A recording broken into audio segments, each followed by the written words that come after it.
northeastern Georgia, southwestern Madison County in northeastern Georgia, until 6:30 p.m. Eastern Daylight Time.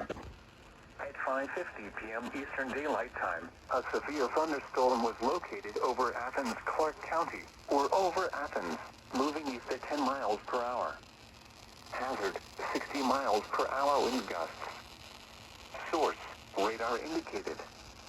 Impact, expects damage to roofs, siding, and trees. Locations impacted include Lexington, Athens, Cummer, Winterville, Crawford, Arnoldville, Hall, Athens, Clark County, Whitehall, James Holland Sports CMPX, Diamond Hill, Smithsonia, Beechwood Hills, Sandy Creek Recreation Area, Oconee Heights, Barrett's Mill, Douglas, and State Botanical Garden of Georgia. For your protection, move to an interior room on the lowest floor of a building.